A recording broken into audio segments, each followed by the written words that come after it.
G'day and welcome to the Grow a Small Business Podcast. I'm your host, Troy Truen. Each week, we speak with an owner who has grown a business with 5 to 30 team members to something bigger. Diving into their numbers and unearthing the pain they've experienced, we explore what they did to overcome each barrier and what they would do differently from day one.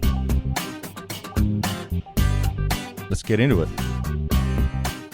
We'll have all the show notes and any resources mentioned in the cast on our website. In 2009, 5 months pregnant and aged 34, quit a corporate communications job for more flexibility with her own business. Focuses on digital education, SEO, copywriting and mentoring. Over 10,000 people have been through her online courses and currently has 600 paying members. 2 years in, dropped all clients to focus on mentoring, courses and an annual conference. In 2013, earned $150,000. In 2018, hit $500,000, then $1 million in 2020 with 75% net profit. 1 FTE to now 3, funded all through profits. Felt she'd succeeded when, being on stage at CopyCon, her own conference, looking down at the 200 attendees and feeling, wow. Hardest thing about growing a small business is motivation. What Kate would tell herself on day one of starting out is, stop looking at what everyone else is doing and just get on with it. Go back to episode 29 and hear how Craig started on a tractor in 2001 maintaining golf courses and now owns the business that designs, maintains and renovates courses with 130 FTE. Welcome everyone. Today I'm interviewing Kate Toon from Stay Tuned Inc. based in Sydney. Thanks for your time today, Kate. Lovely to be here. Thanks for having me. And how we know each other is an easy one. Peter, our podcast editor, reached out.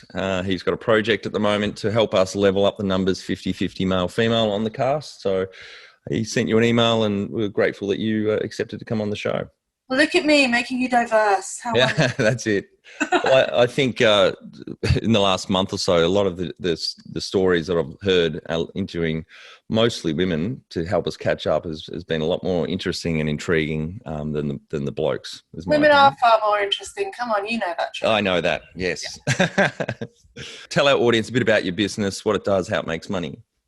So I'm located, as you said, just outside Sydney, so about an hour from Sydney in a little hut in my back garden. And my business is made up of 3 sub-businesses, mostly in the digital education space. So the Recipe for SEO Success is an online learning hub for all things search engine optimization. Mm-hmm. So for small businesses, e-commerce owners wanting to grapple Google and get more traffic and conversions. Then I have the Clever Copywriting School, which title is a giveaway, teaches copywriters how to be better copywriters. And we have a membership, a directory, a job board, and an annual conference called CopyCon.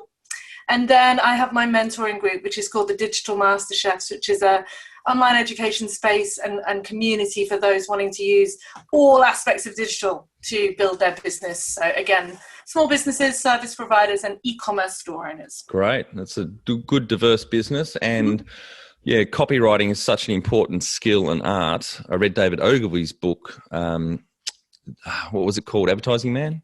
Yeah. I think. Yeah, years ago. And I was just struck by, obviously he was huge. He got into it late in his 40s, I think it was, into copywriting. But the Mad Men series is based on him basically in the 1950s and the boom that went through all the, consumerism coming through. But that copy was even more important then, I think, with just print and TV. And it's something that really stuck with me after reading that book. And then seeing it in the digital space now, getting the right words, the most powerful words, particularly early on, so you capture someone's attention and then get them in to keep reading and go through to your action that you need them. Yeah, I worked at Ogilvy. That's where I started my advertising career, and we were all given the book, almost like Chairman Mao's little red book, to work through. And obviously, some of his ideas are a bit old school now, but yeah, it definitely still applies. And I'd say with online marketing and the rise of voice search and video and all podcasting, words are everything. Like video is powerful, but kind of what you say matters too. So hopefully we won't be taken over by the AI copy generators just yet. Yes, that's right. Well, tell us how you started out.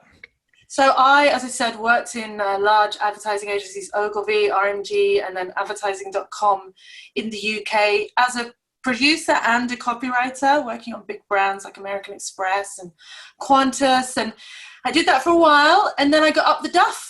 And I was running an agency in Sydney and there was just going to be no scope for kind of like part-time work. So I took the plunge to leave at 5 months pregnant, and I started my own little business, KateToon.com. And at the beginning, I did a bit of everything. I was doing some appalling graphic design for who I did logos for, a bit of website stuff, some copywriting, a bit of a Jill of all trades. Yep.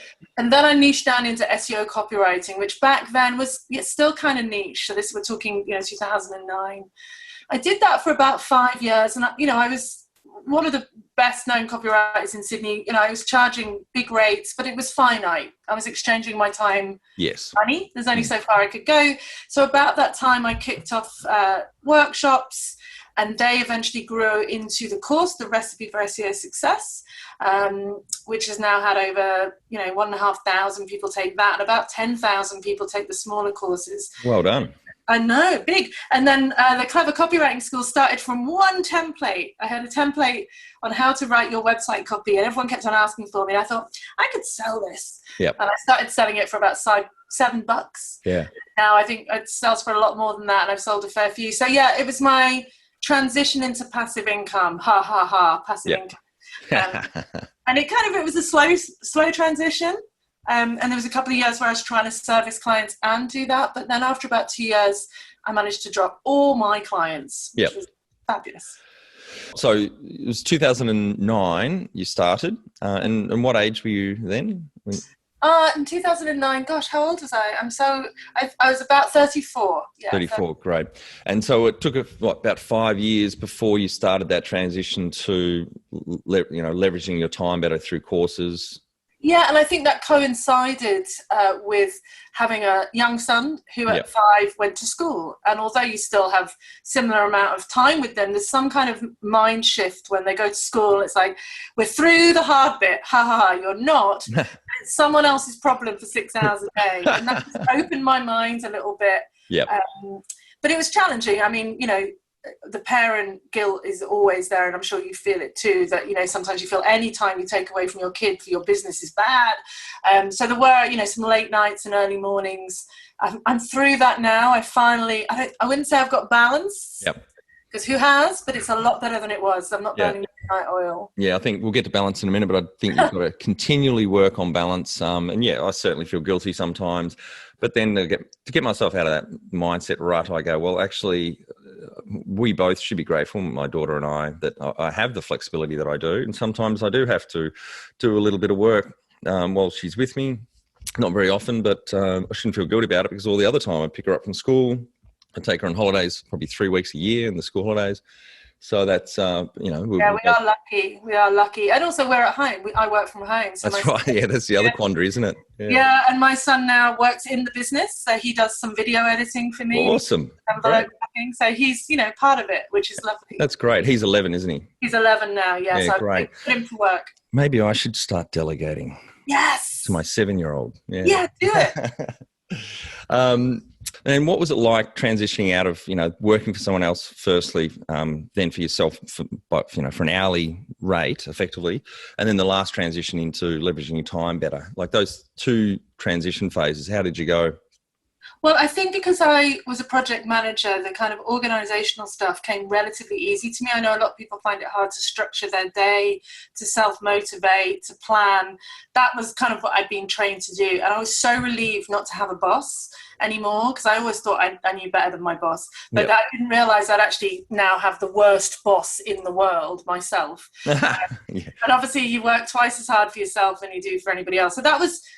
the first year was just a blur. I'm not going to say it was fun or enjoyable. I had a tiny baby. I was trying to replace the income because I was the breadwinner in our family. Yep. It was pretty miserable, Troy, to be honest. Yep.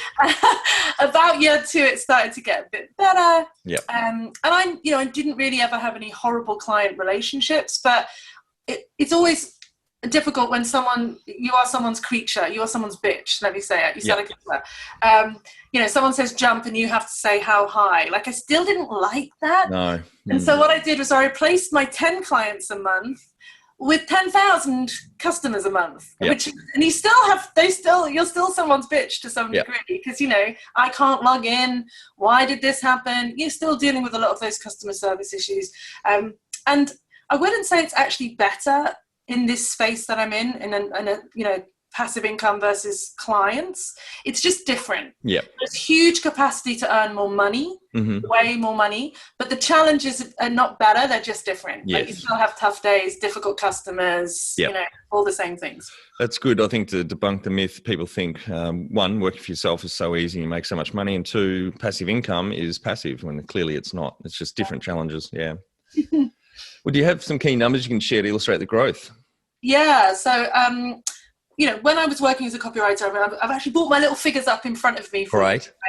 Back in 2013, yeah, I was doing pretty good. I was, you know, about 150K as a copywriter. And then I think the year that it really kicked in was when, in about 2018, so about 3 years later. So that's about 2 years into passive income, when I managed to get over the 500,000. Wow, mark. that's phenomenal. Yeah, and then this year I broke the 1 million mark, and that's revenue. Yes, of course, That's revenue, and I think it's always important to state that. But I've always been super lean. I'm tight. Yeah. I'm super tight. Yeah. So, you know, my expenses have never really risen above 25%. So it's pretty meaty. That's great. Yeah, but it took a while. And then, you know, there was the next year the growth wasn't, so I had 109% improvement 1 year on the previous. The next year it was only 21%. Yep. It's that big leap, and then it's been like 10%, 15%, because all I can do now, because I don't want to have a massive team, and I know we're coming on to team growth in a minute, because what I try and do is see what I can build the capacity with my existing team, and then just push it a little bit. Yes. And then make it calm again, and then push it a little bit. I'm not a huge risk taker. I'm an iterative risk taker. Yeah. So, yeah. That's good. And Tina Tower, who I know you know, when she was on the cast the other week, she said the same thing, that, you know, she built her first business up to, you know, a franchisee model, 35 franchisees, sold that and was really burnt out, and then just didn't want to go through that experience again. Although she did then go and start 6 businesses. She sounds, she puts, you know, it made me feel very lazy. She's got the gene. She was on my podcast as well. And, you know, but I think the difference that she's made now is that, she has people working with her, for her, but it's not at that scale. No. And it's much smarter. Yeah, and that's what she said. She's got about 4 team members, I think 4 to 6 at the moment. And that's a decision. She doesn't want to go much higher than that, because she likes the flexibility and less stress. Sure, she could make more money, but that's not what it's about. She's really enjoying it. Yeah, that's great. And that's the same with me with the team. So I don't actually have any employees. I did try briefly, but I never wanted to be 100% responsible for paying people's mortgages. I had a giant team when I was managing the digital agency, and at least someone cried at least once a day, because it's so high pressure in the agency world. And I hated it. I hated firing people. I hated hiring people. I hated motivating people, to be honest. And so my team is made up now. I've got about 7 people in the business. And some of them work a substantial amount of hours, but they have other clients. They have their own business. They're motivated to keep me happy, because I'm their best client, you know. But I don't really have to set KPIs and motivate them and take them on team day outs. Not that I don't want to do that, but it's a different...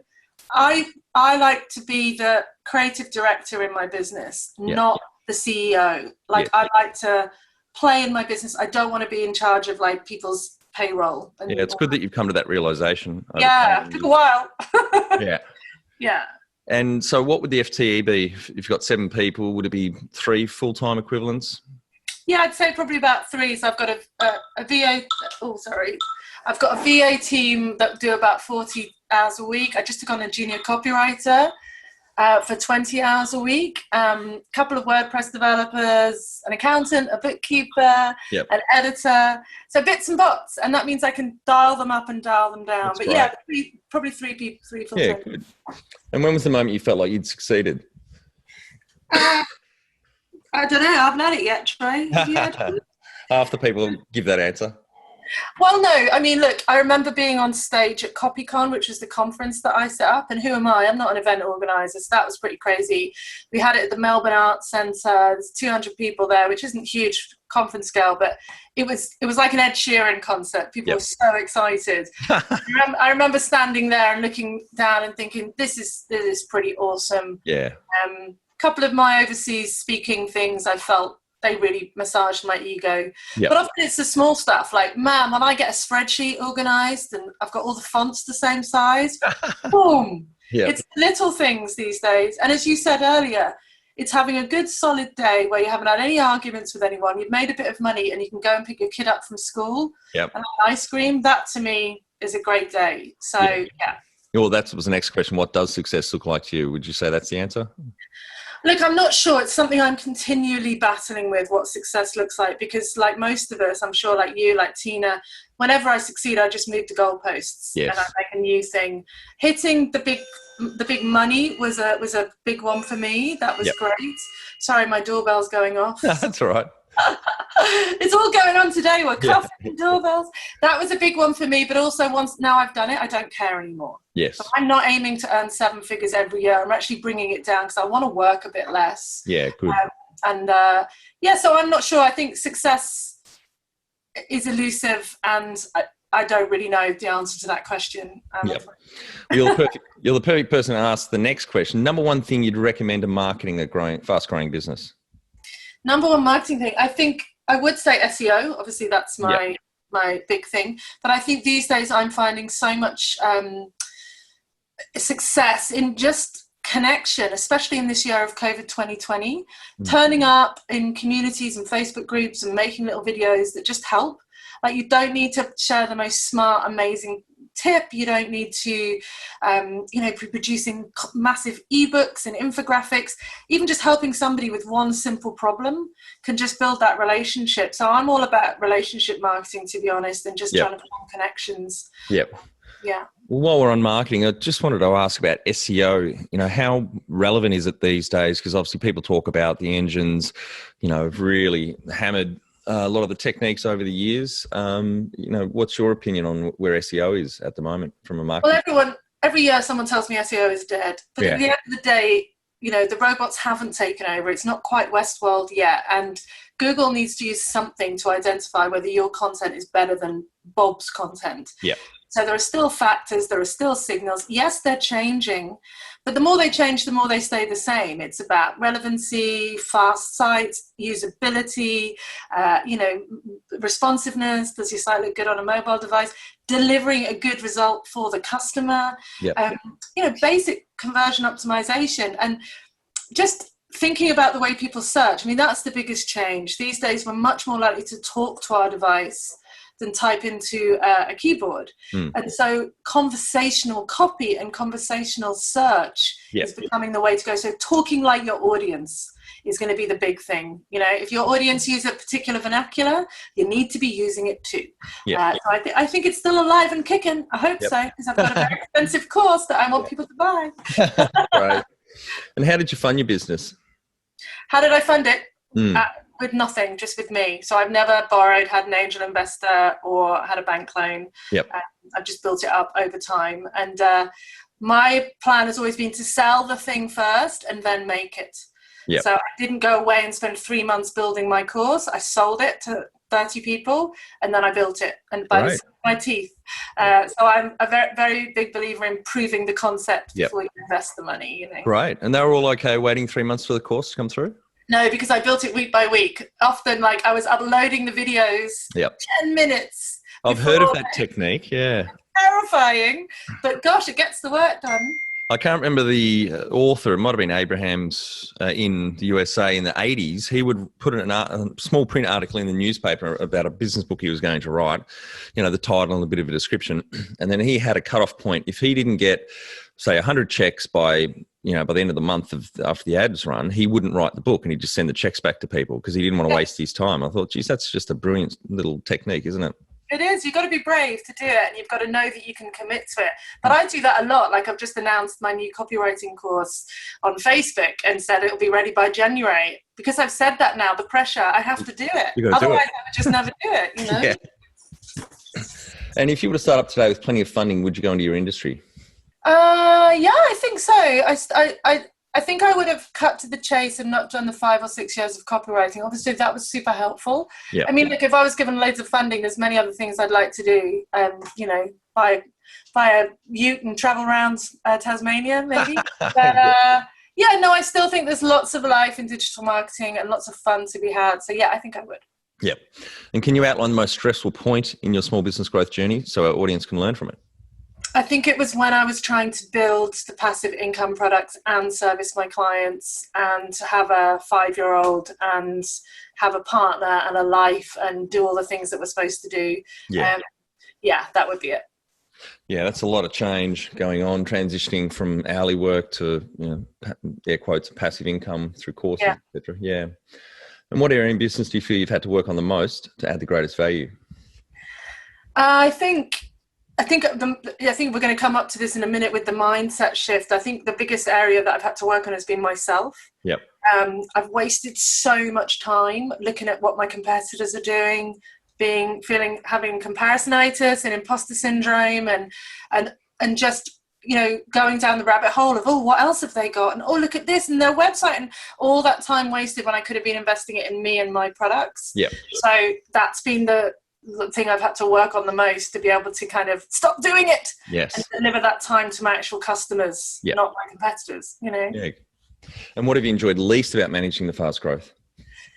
I think I just want more time to actually be creative. A lot of running a business is managing teams, setting up automation, dealing with your site falling over. I would love, and I'm trying to now make Mondays and Fridays days where I can just create, write, make content, rather than fiddling around with an Excel spreadsheet. And the problem is that's my comfort zone. So I will go there. I will start answering customer service queries because it's easy. It's low brain, because I don't want to do the high brain stuff. It's just procrastination. Yeah, totally. Yeah. Have you read Cal Newport's book, Deep Work?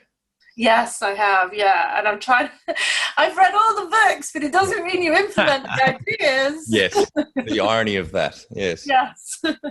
And what do you love most about growing a small business? I just love the creativity that I can make something, like you said, like your man with a book and the $100 checks. I can decide tomorrow I'm going to launch this, and I'm going to paint it blue, and I'm going to sell it for $17. Who wants it? And if it fails, it fails. If it succeeds, it succeeds. I can keep it going. I can kill it and make something else. Just the flow and the freedom is amazing. Yep, great. And this is the mindset shift question. So anything else on that? I think it's a constant battle. I don't know if you do it too, but we're always trying to keep up with the Joneses. There's a lot of impressive people out there, but I am really starting to, it sounds woo-woo, I'm getting into the abundance mindset. There are a lot of people doing what I do, but there are a lot of people who need it, and that's okay. Yeah, great. And what's the number one habit you think a small business owner needs to develop and maintain? I like to call it the bum in seat. Like, I take the Stephen King approach, that you come and you sit at your desk and you do the work, whether there is work to do. Every day.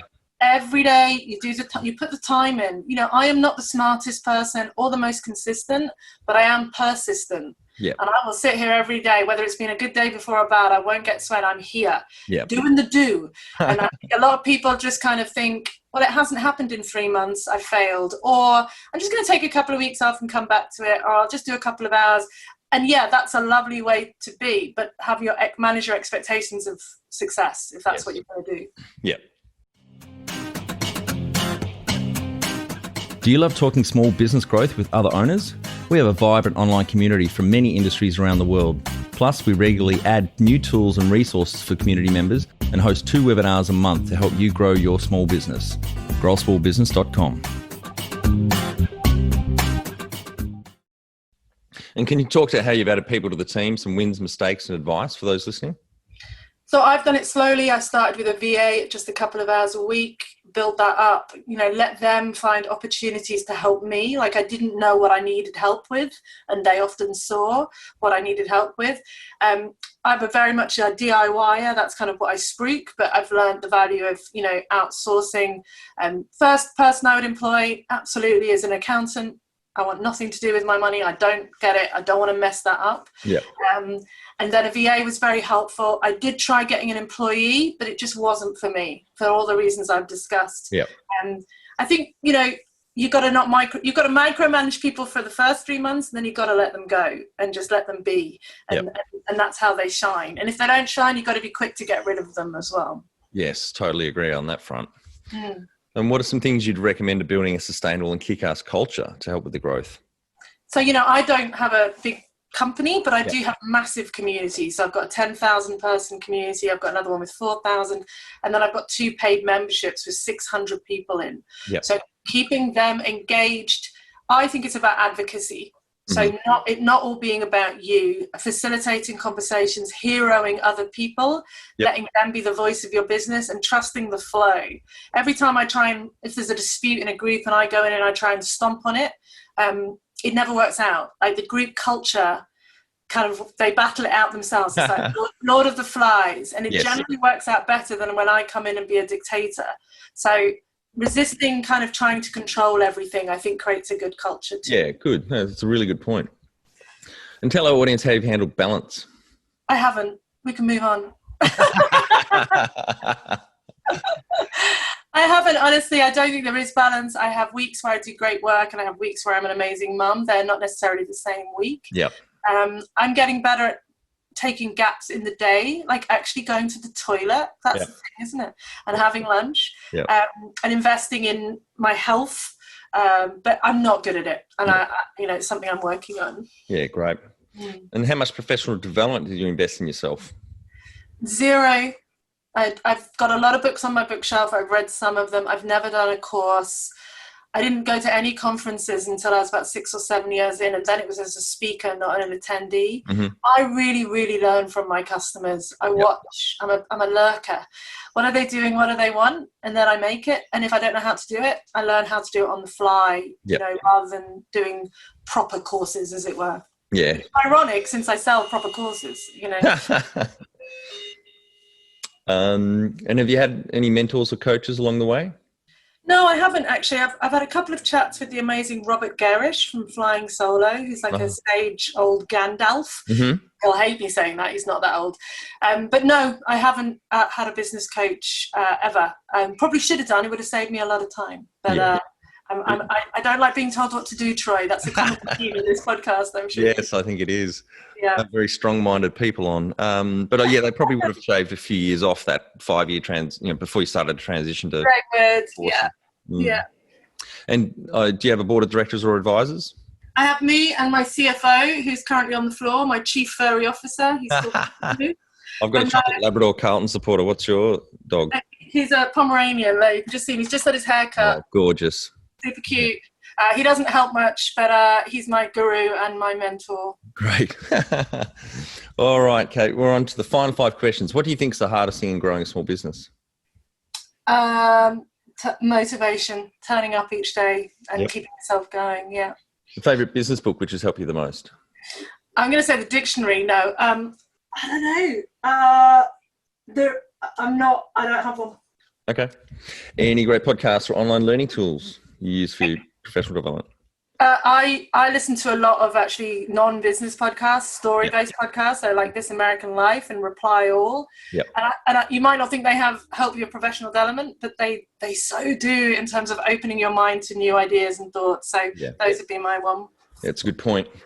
And one tool you'd recommend to help grow a small business? So I don't have a book or anything else, but I got a lot of tools. Can I give 3? Can I give 3 quick? Okay, cool. I love Xero or any kind of financial management software. Slack and Asana are like the salt and pepper of my business. They work beautifully together. I've got so many others, Google Docs, Google Drive. Wow, I could go on. Active Campaign, Agora Pulse, and also, of course, Microsoft Word. Let's not forget. It's a beautiful tool. It was one once. It's bloated now. I can't write in Google Docs. I can't. Really? Write. Nah. I have to actually physically download it, write them, and then upload them again. I'm very annoyed. That's funny. Yeah. I'm a bit old school. I'm old, Troy. Come on. Yeah. Fair enough.